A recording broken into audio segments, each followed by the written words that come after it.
par les diplômés de l'École supérieure d'assurance, je veux bien évidemment parler de la cérémonie de remise des diplômes 2016.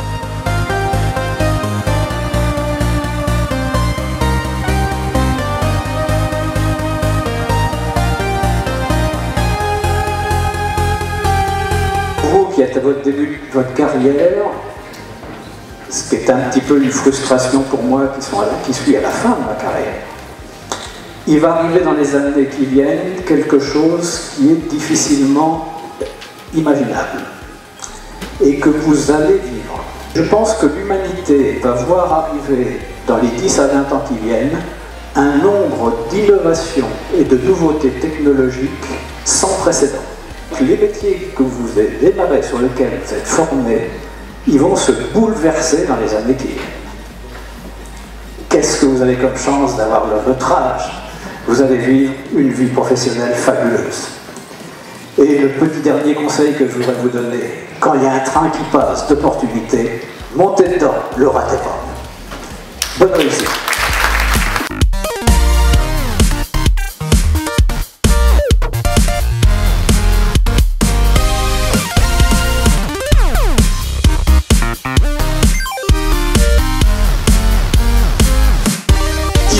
Russell a terminé seconde du classement général, c'est-à-dire sur 2000 personnes.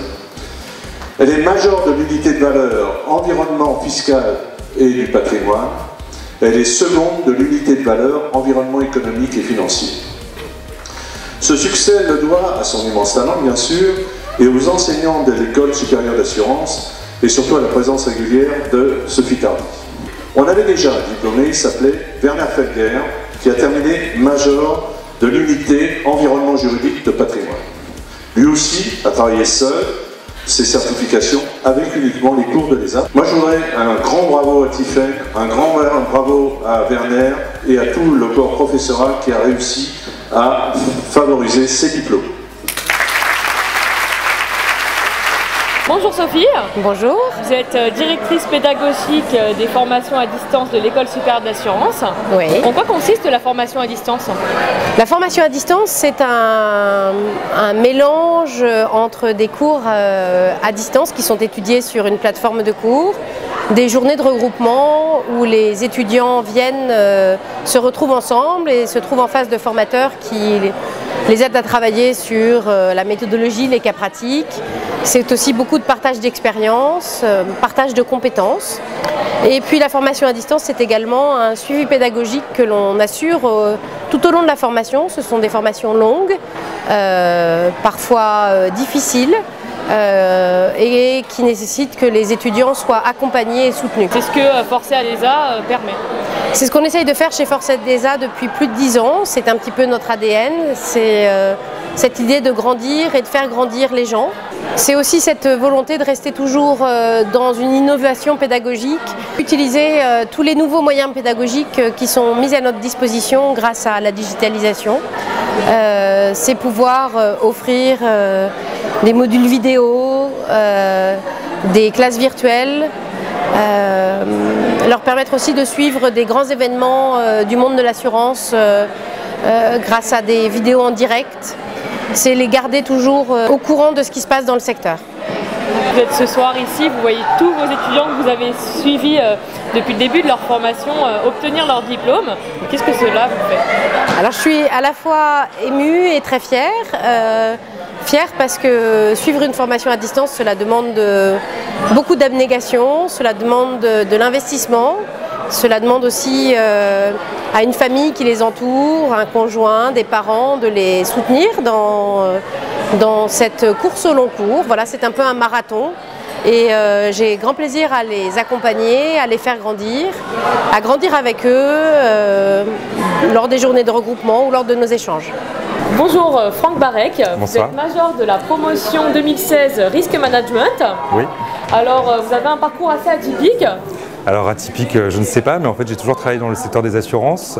J'ai travaillé dans le département indemnisation et spécifiquement dans les lignes financières. Et quand j'ai débuté en fait la formation au sein de l'ESA, je venais de changer de travail et de changer d'entreprise. Donc c'était une situation qui était assez difficile à appréhender puisqu'il fallait pouvoir concilier les deux, le nouveau poste et la nouvelle formation. Catherine Rondinet, et donc je viens d'avoir le diplôme de CCAB en banque et assurance.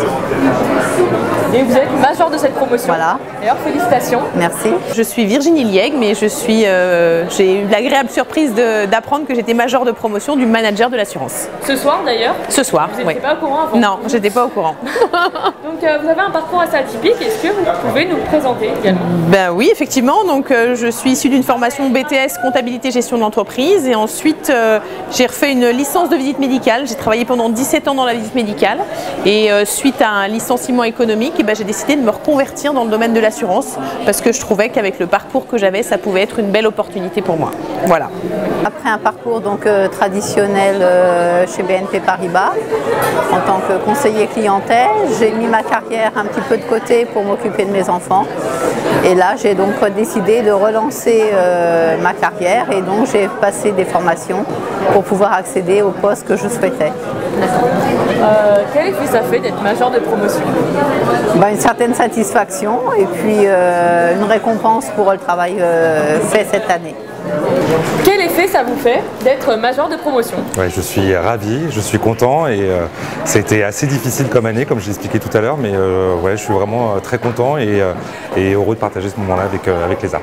C'est sympa parce que j'ai pas eu mon bac avec mention, donc du coup c'est plutôt pas mal d'avoir au moins une formation major de promotion, surtout un bac plus 5, donc je suis très contente. Une vraie fierté. Oui, c'est ça, c'est une fierté, surtout à 43 ans, la reconversion professionnelle, elle s'engage bien. Quel a été justement le secret de cette réussite pour vous? Alors je vais être tout à fait honnête, beaucoup de travail, beaucoup d'investissement personnel et je crois qu'il faut être clair, on n'a rien sans rien. Maintenant je pense que la maturité intellectuelle liée aussi à l'âge et puis au parcours professionnel atypique aide à se dire qu'on se reconstruit et qu'on ne veut pas se louper une deuxième fois. Alors c'est pas vraiment un secret, mais en fait il faut vraiment être rigoureux, il faut vraiment être régulier dans le travail, surtout quand on est en formation à distance où du coup il faut concilier le travail et en même temps la formation. Donc c'est vraiment de la rigueur et de la régularité et de l'organisation. Et l'accompagnement à ce niveau-là en formation à distance, il vous a semblé comment? Alors honnêtement, je tiens vraiment à remercier pour le coup Sophie Tardy puisqu'elle a fait un véritable travail d'accompagnement. Elle était très présente et toujours disponible pour pouvoir nous permettre de suivre cette formation dans les meilleures conditions. Un petit conseil à donner aux étudiants qui sont en formation à distance et qui suivent le même cursus que vous? Alors la première chose, c'est ne rien lâcher.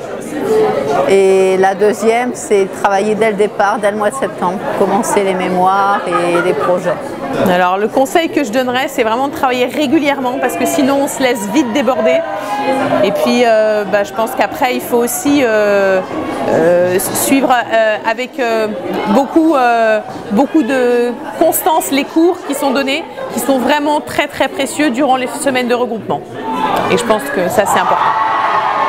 Le conseil que je pourrais leur donner, c'est d'y aller à fond. C'est dur, mais ça dure qu'un an.